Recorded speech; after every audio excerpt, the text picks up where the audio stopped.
मध्य प्रदेश की विधानसभा का सत्र असमय समाप्त किया गया, जिससे स्पष्ट है कि लोकतांत्रिक तरीके का ये सरकार पालन नहीं करती। कांग्रेस अध्यक्ष जीतू पटवारी ने बात कही। पटवारी ने कहा कि सरकार चाहती है कि विभागवार चर्चा न हो। इस बैठक में नर्सिंग और जल संसाधन विभाग का मामला कांग्रेस विधायकों ने उठाया। 14 बैठकें होनी थी, ऐसा क्या हुआ कि आपने सदन नहीं चलाया? 64% प्रश्नों के उत्तर ही नहीं मिले। 175 शून्यकाल की सूचनाएं थी। 500 से ज्यादा ध्यान आकर्षण थे। इस सरकार संसदीय मर्यादाओं का पालन ही नहीं करती है। हेडिंग बनी है कि कर्ज से कर्ज चुकाने वाली सरकार। जीतू बोले कि सरकार ने पिछले बजट में 29,50,000 रोजगार जनरेट करने के लिए कहा था। 2,30,000 लोगों को निजी सेक्टरों में रोजगार दिया, शासकीय सेक्टर में नहीं। जो बच्चे बेरोजगार बचेंगे वो क्या चोरी करेंगे? जीतू पटवारी ने कहा कि प्रदेश की भाजपा सरकार दिवालिया सरकार है। 10 साल में 50 लाख बच्चे स्कूलों में घट गए और 400 करोड़ बजट बढ़ गया। कर्ज लेकर घटिया प्रबंधन किया, जिसके कारण वित्त मंत्री को इस्तीफा देना चाहिए। बजट में पहले हम बजट आता था तो मीडिया की सुर्खियां बनती थी, इतनी छूट दी गई, इतने रोजगार उपलब्ध कराने के माध्यम बना बजट, कृषि में इतना फायदा, आम मिडिल क्लास को इतना फायदा, पॉजिटिव खबरें अखबार की हेडिंग बनती। इस बार क्या हेडिंग बनी? इस बार हेडिंग बनी कि प्रति व्यक्ति कर्ज 60,000 रुपए हो जाएगा। इस बार हेडिंग बनी 90,000 करोड़ रुपया इस साल एक्स्ट्रा कर्ज लेना पड़ सकता है। 88,000 करोड़ रुपया इस साल कर्ज लेना पड़ सकता है।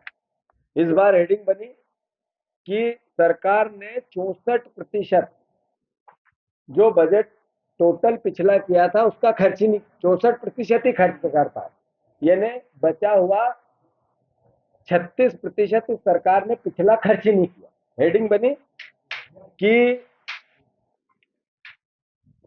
कर्ज से कर्ज चुकाने वाली सरकार, कर्ज से कर्ज चुकाने वाली सरकार, मतलब इस सरकार का असली चेहरा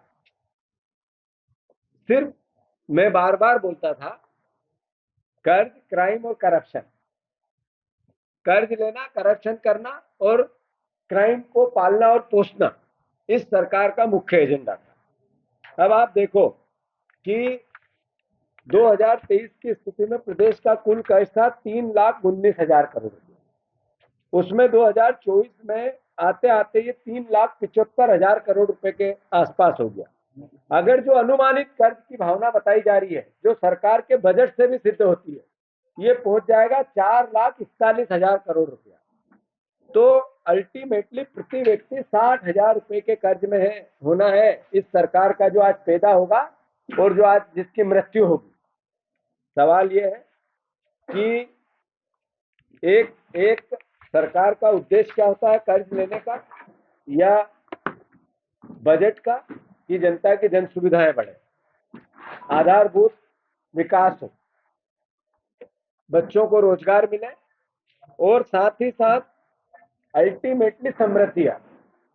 पर रोजगार की अगर एक पैरा पकड़ ले, एक क्षेत्र पकड़ ले रोजगार का, इस सरकार ने पिछली बार जब बजट आया था उसमें 29,50,000 रोजगार जनरेट करने की बात की थी और 15.42 लाख रुपए का करोड़ रुपए का 42,000 करोड़ रुपए का पूंजी निवेश आएगा प्रदेश में, जिससे जनरेट होंगे 29,50,000 रोजगार। मध्य प्रदेश में लगभग 35 लाख, 33 लाख, 35 लाख या 33 लाख इस तरह के बेरोजगारी के पंजीयन होते हैं। तो जो 33 लाख पंजीयन में आपने रोजगार दिया 2,30,000 को, जो अभी ताजा आंकड़े आए, यानी लगभग 2%, 3% लोगों को या 5% बच्चों को 33 लाख में से आपने रोजगार दिया, वो भी प्राइवेट सेक्टर में। सरकारी नौकरी जीरो, किसी भी विभाग की सरकारी नौकरी के आंकड़े इस तरीके के नहीं आए। मैं आप सबसे अनुरोध ये करना चाहता हूं इस पूरी भावना का कि अब जब 3 लाख, इस सरकार ने 3,65,000 करोड़ रुपए का बजट की बात की इस बार, ये पिछली बार की बात की थी, तो इन्होंने 63,000 करोड़ रुपए के निवेश की बात और 4 लाख रोजगार जनरेट होंगे इसकी बात।